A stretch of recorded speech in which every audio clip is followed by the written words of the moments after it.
Assalamualaikum warahmatullahi wabarakatuh. Saya di sini akan memaparkan materi bab 7 sampai bab 12 guna ujian akhir semester pada mata kuliah Fikih Muamalah dosen pengampu Bapak Ali Nurofik. Selanjutnya materi akad syirkah. A. Pengertian. Syirkah adalah transaksi antara dua orang atau lebih yang bersepakat untuk melakukan suatu usaha finansial dengan tujuan mencari keuntungan. B. Dasar hukum. Dasar Al-Quran Allah Subhanahu wa Ta'ala mengakui adanya perserikatan ini dalam surat Asy-Syad ayat 24 dan surat An-Nisa ayat 12. C. Macam-macam syirkah. A. Syirkah al-amlak yaitu kemitraan antara dua orang atau lebih yang memiliki harta bersama tanpa melalui akad syirkah terlebih dahulu. Syirkah al-amlak terbagi menjadi dua yaitu syirkah ikhtiar dan syirkah idtirari. B. Syirkah al-uqud yaitu akad syirkah yang disepakati dua orang atau lebih untuk mengikatkan diri dalam perserikatan modal dan keuntungan. Hanabila membagi dalam 5 bentuk yaitu syirkah al-inan, syirkah al-mufawadah, syirkah al-abdan, syirkah al-wujuh, dan yang terakhir syirkah al-mudarobah. D. Rukun syirkah. A. Zigat atau ijab dan qabul. Syarat sah dan tidaknya akad syirkah tergantung pada sesuatu yang ditransaksikan dan juga kalimat akad hendaknya mengandung arti izin untuk membelanjakan barang syirkah dari perseronya. B. Al-aqidain atau subjek perserikatan. Syarat menjadi anggota perserikatan yaitu orang yang berakal, balik, merdeka, dan tidak dalam paksaan. C. Mahallul akad atau objek perserikatan. Objek perserikatan bisa dilihat meliputi modal ataupun kerjanya. Modal dari masing-masing persero dijadikan satu yang menjadi harta perseroan dan tidak dipersoalkan lagi dari mana asal-usulnya. E. Syarat syirkah. A. Sesuatu yang bertalian dengan semua bentuk syirkah baik dengan harta maupun dengan yang lainnya. B. Sesuatu yang bertalian dengan syirkah amwal. C. Sesuatu yang bertalian dengan syirkah mufadah bahwa dalam mufadah disyaratkan. Syarat-syarat tersebut harus dipenuhi. Apabila salah satu syarat tidak ada, maka syirkah akan berubah menjadi syirkah inan karena dalam syirkah inan tidak diperlukan syarat-syarat tersebut. F. Berakhirnya akad syirkah. Ada beberapa sebab berakhirnya syirkah dalam yang diakadkan oleh pihak-pihak melalui syirkah yaitu 1. Syirkah akan berakhir apabila salah satu pihak membatalkan meski tanpa persetujuan dari yang lainnya. 2. Salah satu pihak meninggal dunia. 3. Dari dua orang yang batal hanya yang meninggal saja. 4. Salah satu pihak murtad atau masuk ke negeri musuh. 5. Salah satu pihak gila. 6. Rusaknya modal syirkah secara keseluruhan. 7. Tidak terwujudnya persamaan antara dua modal tersebut pada awal akad. Materi selanjutnya akad wakalah atau perwakilan. A. Pengertian. Al-wakalah adalah penyerahan dari seseorang kepada orang lain untuk mengerjakan sesuatu, dan perwakilan berlaku selama yang mewakilkan masih hidup. Wakalah disyaratkan dalam Islam karena manusia memerlukan dan karena tidak semua manusia memiliki kemampuan untuk menekuni dan menguasai segala urusannya. B. Dasar hukum. Sesuai dengan Quran surat Al-Kahfi ayat 18 yang menerangkan bahwa Allah telah mensyaratkan wakalah karena tidak semua manusia bisa menekuni segala urusannya sendiri dan setiap manusia pasti membutuhkan pendelegasian mandat kepada orang lain untuk melakukan wakil darinya. Al-Hadis Bukhari artinya dari Urwah bin Abil Ja'ad al-Bariqi bahwa Nabi SAW pernah memberikan uang 1 dinar kepadanya agar dibelikan seekor kambing untuk beliau. Lalu dengan uang tersebut ia membeli 2 ekor kambing. Kemudian ia jual 1 ekor dengan harga 1 dinar. Ia pulang membawa 1 dinar dan 1 ekor kambing. Nabi SAW mendoakannya dengan keberkatan dalam jual beli. Seandainya Urwah membeli tanah pun ia pasti beruntung. Hadis riwayat Bukhari. C. Rukun. A. Pihak yang mewakilkan atau al-mutawakil. Individu yang dipilih haruslah pihak yang diperbolehkan untuk mengendalikan harta yang diwakilkan. Dengan demikian, individu yang dipilih haruslah balik dan berakal. Anak-anak yang belum mumayyiz diperbolehkan menjadi wakil, tetapi hanya terbatas kepada perkara yang mendatangkan manfaat saja, seperti menerima hadiah atau hibah. B. Wakil. Al-wakil atau penerima wakil. Penerima wakil harus memenuhi syarat sebagai berikut. 1. Harus berakal dan balik. 2. Bersungguh-sungguh dan mengerti dengan tugas dan tanggung jawab yang diwakilkan kepadanya. 3. Wakil mestilah ditentukan dengan jelas. C. Benda atau urusan yang diwakilkan atau al-mutawakkal fih. Syarat al-mutawakkal fih adalah sebagai berikut. 1. Perkara. Urusan atau benda yang diwakilkan itu mestilah perkara yang diperbolehkan oleh syara. Perkara yang tidak diperbolehkan oleh syara tidak sah hukumnya. Diwakilkan seperti wakil untuk membunuh, mencuri, atau melakukan ibadah khusus. 2. Perkara. Urusan atau benda yang diwakilkan itu hendaklah barang atau benda yang dimiliki oleh orang yang memberi wakil, karena benda atau barang yang bukan miliknya tidak boleh diwakilkan kepada orang lain untuk mengelolanya. 3.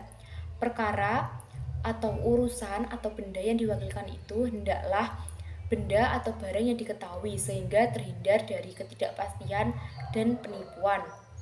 D. Lafaz ijab dan qabul atau zigo. D. Macam-macam. A.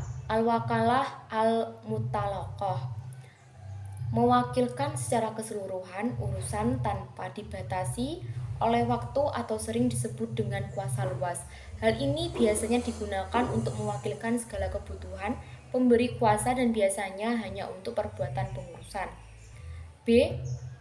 Al-wakalah al-muqayyadah. Penunjukan wakil untuk bertindak atas namanya dalam urusan-urusan tertentu. C. Al-wakalah al-amamah. Perwakilan yang lebih luas dari al-muqayyadah tetapi lebih sederhana dari al-mutalahah. E. Operasionalisasi hukum wakalah. 1. Wakalah sah dengan perkataan apa saja yang menunjukkan adanya izin. Wakalah sah. 2. Wakalah sah berlaku pada hak-hak manusia, misalnya jual beli, pembatalan jual beli. 3. Wakalah diperbolehkan untuk memverifikasi hukuman dan melaksanakannya. 4. Wakalah boleh dengan upah, namun besar upahnya harus ditentukan dari jenis pekerjaan yang akan dikerjakan wakil. 5. Wakalah secara mutlak diperbolehkan. F. Konsep wakalah dalam pembiayaan murabahah. Aturan tentang pelaksanaan akad wakalah dalam pembiayaan murabahah terdapat pada Fatwa DSN MUI nomor 4 atau DSN MUI 4/2000 tentang murabahah, yang menyatakan bahwa jika bank hendak mewakilkan kepada nasabah untuk membeli barang dari pihak ketiga, akad jual beli murabahah harus dilakukan setelah barang secara prinsip menjadi milik bank. G. Berakhirnya akad wakalah. 1. Matinya salah seorang dari yang berakad. 2. Bila salah satunya gila. 3. Pekerjaan yang dimaksudkan dihentikan. 4. Pemutusan oleh muwakil terhadap wakil, meskipun wakil tidak mengetahui menurut Syafi'i dan Hambali, tetapi menurut Hanafi, wakil wajib tahu. Sebelum ia tahu, maka tindakannya seperti belum ada pemutusan. 5. Wakil memutuskan sendiri. Menurut Hanafi tidak perlu mewakilkan mengetahui. 6. Keluarga yang mewakilkan atau mewakil dari status kepemilikannya. Selanjutnya, akad titipan atau wadi'ah. A. Pengertian. Al-wadi'ah merupakan prinsip simpanan murni dari pihak yang menyimpan atau menitipkan kepada pihak yang menerima titipan untuk dimanfaatkan atau tidak dimanfaatkan sesuai dengan ketentuan. B. Jenis-jenis akad titipan atau wadi'ah. Wadiah yat amanah. Secara umum, wadiah adalah titipan murni dari pihak penitip atau muwadid yang mempunyai barang atau aset kepada pihak penyimpan atau wadi yang diberi amanah atau kepercayaan, baik individu maupun badan hukum.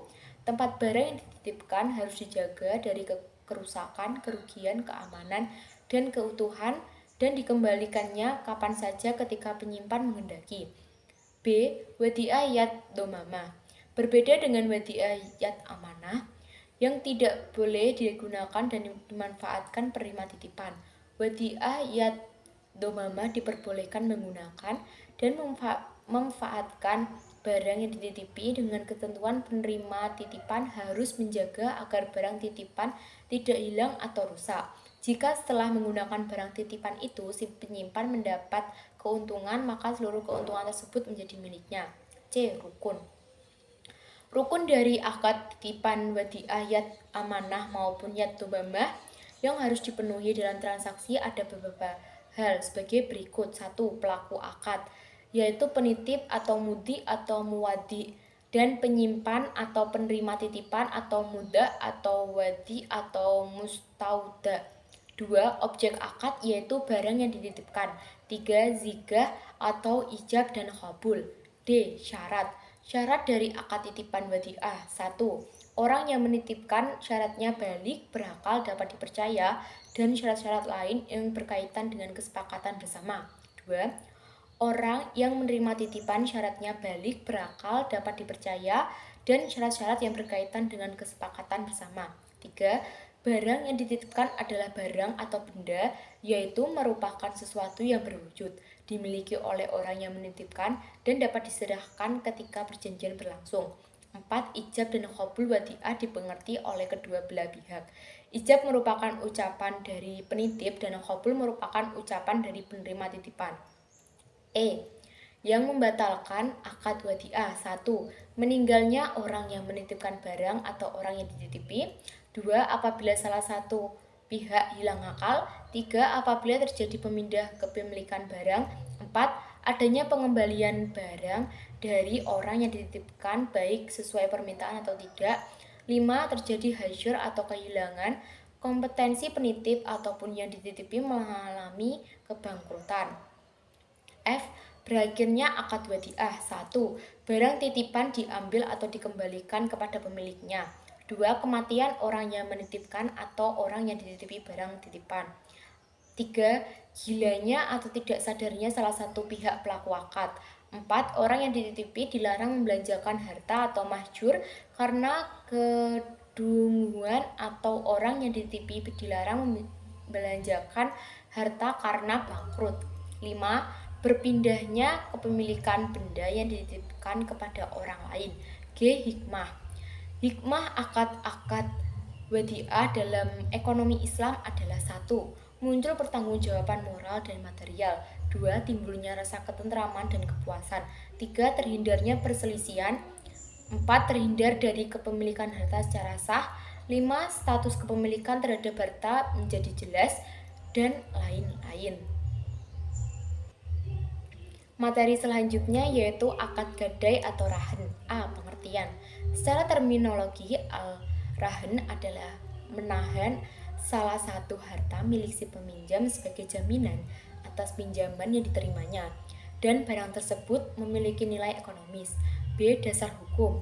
Bahwasanya Rasulullah SAW pernah membeli makanan dari seseorang Yahudi yang akan dibayar pada waktu tertentu di kemudian hari, dan beliau menggadaikan dengan baju besinya. Hadis riwayat Bukhari dan Muslim. Para ulama di Indonesia melalui Dewan Syariah Nasional juga telah mengeluarkan fatwa mengenai gadai, yaitu Fatwa nomor 25 DSN MUI 3/2002 tanggal 26 Juni 2002 yang menyatakan bahwa pinjaman dengan menggadaikan barang sebagai jaminan utang dalam bentuk rahan diperbolehkan. C. Macam-macam rahan. A. Rahan ikror atau rasmi, atau rahan takmini atau rahan tasjili, merupakan bentuk gadai di mana barang yang digadaikan hanya dipindahkan kepemilikannya, namun barangnya sendiri masih tetap dikuasai dan dipergunakan oleh pemberi gadai. B. Rahn hiyazi. Bentuk rahn hiyazi inilah yang sangat mirip dengan konsep gadai baik dalam hukum adat maupun dalam hukum positif. Jadi berbeda dengan rahn iqrar yang hanya menyerahkan hak kepemilikan atas barang. Maka pada rahn hiyazi tersebut barangnya pun dikuasai oleh kreditur.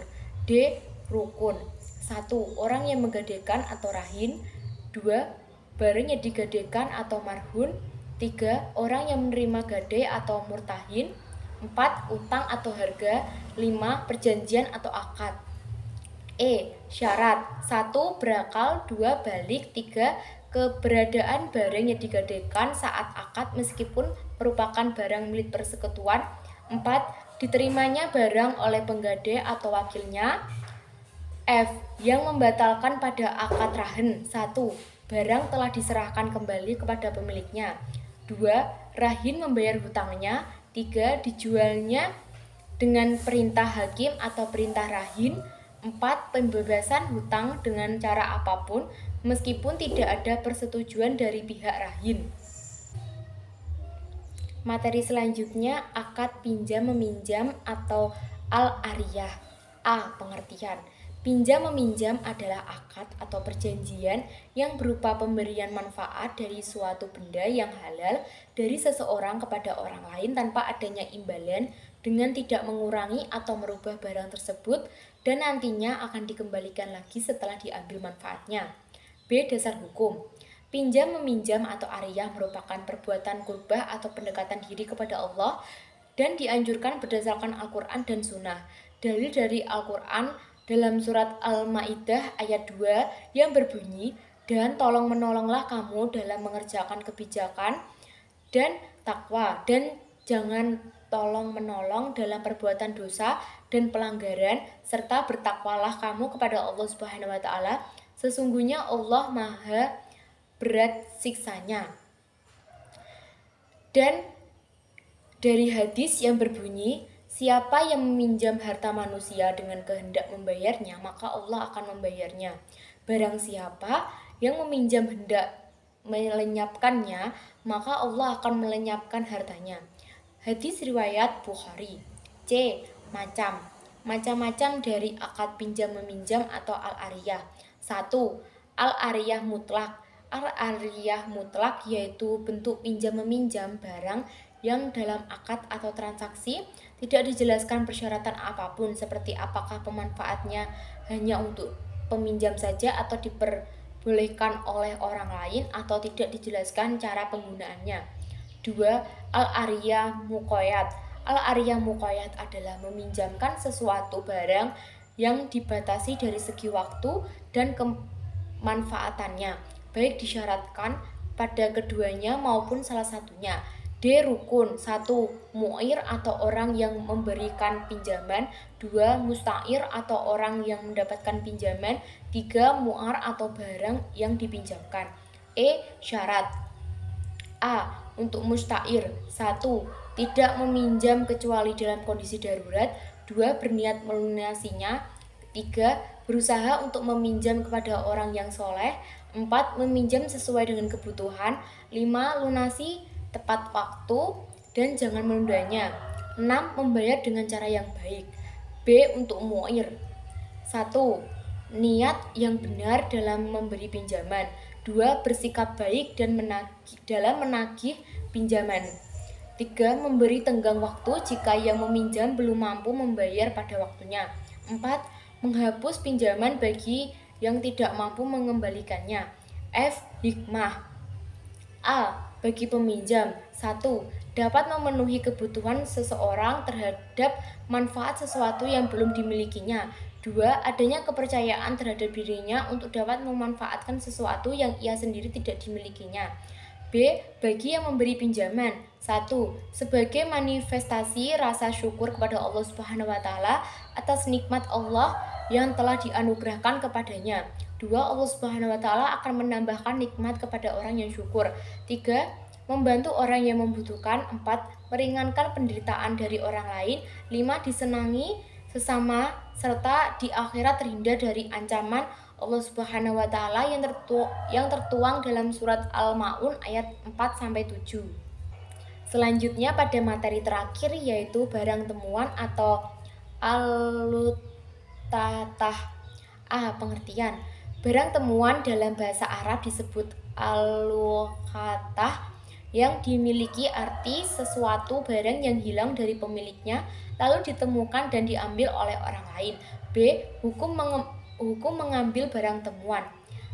Keadaan pertama, harta yang tidak terlalu diperhatikan di tengah-tengah manusia seperti cambuk, roti, buah, dan tongkat. Barang-barang tersebut boleh dimiliki dan dimanfaatkan oleh orang yang menemukannya tanpa perlu mengumumkannya. Hal ini berdasarkan hadis Jabir radhiyallahu anhu. Beliau berkata, dari Jabir radhiyallahu anhu diriwayatkan, ia berkata, Rasulullah SAW memperbolehkan kami mengambil tongkat, pecut, tali, yang semacamnya yang ditemukan seseorang untuk dimanfaatkan olehnya. Hadis riwayat Abu Daud. Keadaan kedua, sesuatu yang bisa menjaga diri dari binatang buas yang kecil, baik itu karena ukuran tubuhnya yang besar, misalnya unta, kuda, sapi, dan bihal, atau hewan hasil percampuran antara kuda dan keledai, atau karena hewan itu bisa terbang, misalnya berbagai jenis burung, atau karena cepat larinya, misalnya kijang, atau karena hewan itu bisa dirinya dengan taringnya, misalnya berbagai jenis macan.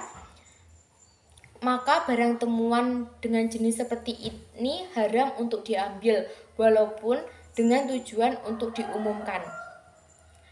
Keadaan ketiga, harta yang hilang itu adalah dari harta yang ma'ruf seperti uang, barang-barang kebutuhan, dan sesuatu yang tidak aman dari binatang buas yang kecil, misalnya kambing, anak unta, dan anak sapi. Maka barang temuan jenis ini, jika orang yang menemukannya merasa dirinya bisa amanah terhadap barang tersebut, maka dia boleh mengambilnya. C. Macam-macam barang temuan. 1. Barang temuan tersebut berupa sesuatu yang konstan, nilainya tetap, tidak rusak, dan mempunyai nilai harga yang terus berlaku seperti emas dan perak, maka si penemunya wajib mengumumkannya selama setahun. 2. Barang temuan tersebut merupakan sesuatu yang tidak tahan lama dan nilainya tidak tetap seperti makanan basah. 3. Barang temuan tersebut merupakan sesuatu yang bisa bertahan lama jika mendapatkan perawatan seperti kurma atau anggur basah dan padi yang masih berkulit, maka si penemu boleh melakukan apapun yang dinilainya merasa baik. 4. Barang temuan tersebut merupakan sesuatu yang membutuhkan makanan seperti hewan ataupun binatang ternak. D. Kewajiban bagi penemu barang. 1. Wajib menyimpannya dan memelihara barang temuan itu dengan baik. 2. Wajib memberitahukan dan mengumumkan kepada khalayak ramai tentang penemuan barang tersebut dalam 1 tahun. 3. Wajib menyerahkan barang temuan tersebut kepada pemiliknya apabila diminta dan dapat menunjukkan bukti-bukti yang tepat. Sekian pemaparan materi dari saya. Wassalamualaikum warahmatullahi wabarakatuh.